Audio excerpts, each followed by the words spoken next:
aqoon golaton gaboobayniyo garsoor lagu dhigo iskuulada gabi dunida gaadhan galbinaya saad u jeedaan meesha waxaan ku qoran dhagaxan Capliston indira dhawaa sanad 1900 iyo 35 taas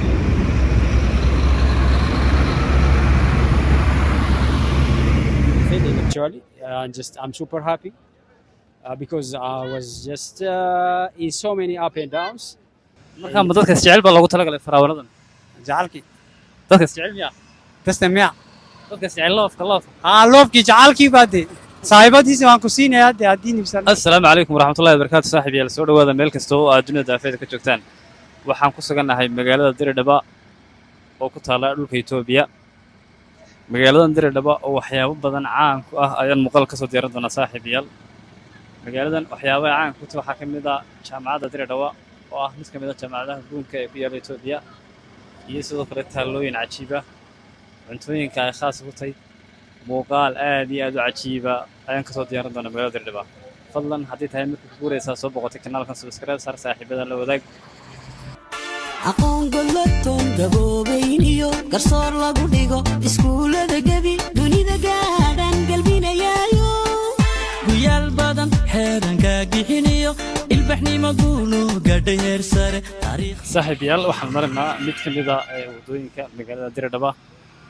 magaaladan Diridhaba waxyaabo badan bay caan ku tahay waxyaabahaasna waa la wadaagi doonaa insha Allah sidoo kale saaxiib yaal magaaladan Diridhaba waa magaalo ay ku nool yihiin qoomiyado badan halkan imika aan soo gaarnay aan taaganahay waa mid ka mid ah goobaha amba wadooyinka sida casriga ee loo dhisay ee ku yaala magaalada Diridhaba wadadan oo aad iyo aad bilicdeeda looga shaqeeyay haddii dheereen noqoto haddii light noqoto iyo sidoo kale haddii noqoto meesha dadku marayeen meesha baaskiiladu marayeen meesha sidoo kale dadka baahiyaha gaarka ay marayeen wadadan saaxiib yaal waxyaabaha khaaska ula leedahay waxa ka mid ah waxa ka mamnuuca inay maraan gaadiidka bajata yar oo waxa loogu talagalay baabuurta caadiga ee dadweynuhu inay maraan wadadan sidoo kale waxyaabaha ay gaarka la tahay waxa ka mid ah in loo bixiyo magac gaar ah magacaas oo ah xerayse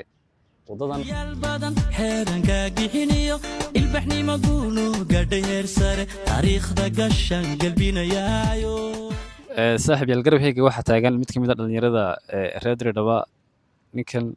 oo Farax soo dhaw saaxiib waxaan joognaa wadadan oo igu sheegtay in xeer ciise leedah wadadan xillimaan la dhisay wadadan wallahi waxaa la dhisay wax la bilaabay sanadkan gudihiisa waa hadda imikana way dhamaatay hadda wax yar baa u haray iyadoo la dhameystiray intaa shishamayna waa hadda waxa haray inta taaladii la taago taaladii xeer ciise in la dhameystiro baa dhanbas taaladii magaca xeer ciise lagu qoriyay ha taas ma noo dhiman bas sababta loogu dooray xeer ciise wadadan maxay wallahi waxaa isku beegmay waqtigii maxaan ku idhahdaa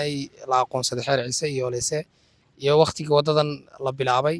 markaa sida ahaan baan filayaa inay loogu talagalay in xeer ciise magaca xeer ciise loogu bixiyo loogana dhiso taalaha xeer ciise sidoo kale waxaad ii sheegtay in wadadan ay gaadiidka bajata la ay ka mamnuuc yihiin ujeedkaas looga mamnuucay wax xoga ma kaasa may wallahi dee wadadu maadaamay wado ay tahay aad u qurux badan wayna dee kusoo baxaysa un gawaarida bajaajku marka iyadoo gawaari un baa dee loogu talagalay marka sida ahaan baa looga mamnuucan malayn aad iyo aad baad mahadsan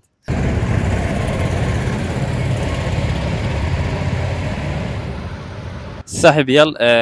halkan aan taaganay waa mid ka mid ah meelaha qadiimka ee ku yaala Diridhaba saad u jeedaan meesha waxaan ku qoran dhagaxan Capliston Diridhaba sanad 1900 iyo 35 taasoo ka dhigan inay magaaladan tahay magaalo taariikhi ah waana xilliga la aasaasay sida ay taariikhyahanadu sheegayaan halkan waa meelaha ugu caansan maxay ahayd ku taala Diridhaba sadarkiisana waxaan waa dhagax oo maxay ahayd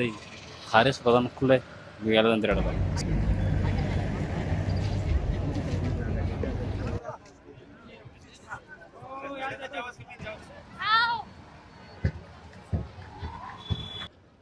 saaxiib yaal hadda waxaan joognaa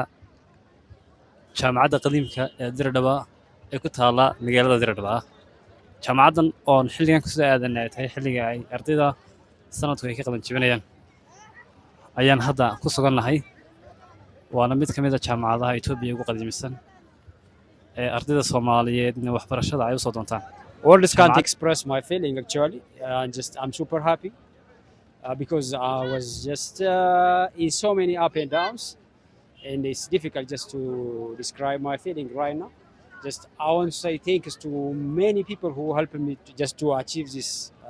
goal. I want to say thanks to my friends, my family, and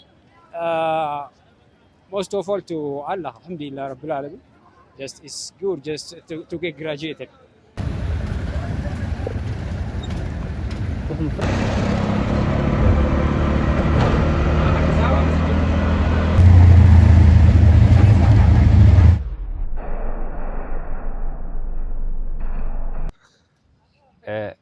saaxiib yaal halkan hadda aan taaganahay waa waddo hore oo tareenku mari jiray sidaad arkaysaan birtan xadiidka ah waa bir tareen oo isku xidhiidhaysa Diridhaba ilaa iyo Jabuuti sidoo kale Addis Ababa waana birihii amba tareenkii hore mari jiray halkan aan naga durugsanayn oo in yar xagan jirta waxaa ku taalo amba maxay ahayd astaan uu leeyahay tareenku soo arkaysaan tareenkan oo isku xidhiidhiya maxay ahayd Itoobiya iyo sidoo kale waddanka Jabuuti labada waddan isku xidho waxaana mashruucan hirgelisay dawladda Faransiiska waxaana dhistay dawladda China sida ay xogaha qaar noo sheegayaan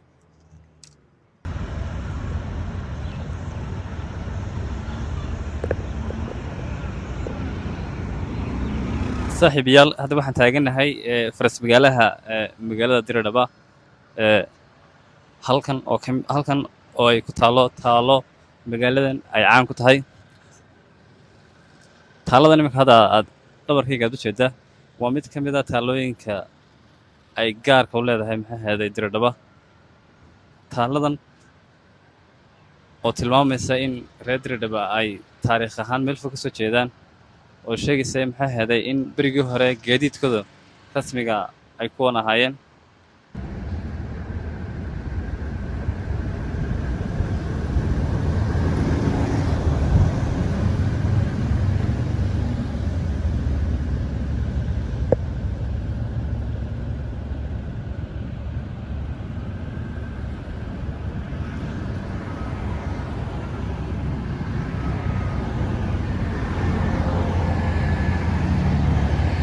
marna mid ka mid ah suuqyada waaweyn ee magaalada Diridhaba suuqan oo nooc walba lagu gadayo ayaan hadda dhex maraynaa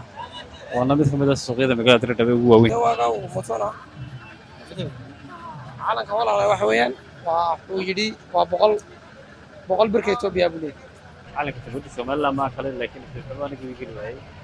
laakiin mid kale oo laga hayo taariikh la soo dhigay waana reer Jabuuti calanka Jabuuti galadani habooniyo guusha Diridhabe gogasha loo dhigay buulaygu siman galbinayaayo gabliyo wilmilahaan u gooynayo idina geejiyo gobeeyla tuma harimaadee hana habo iman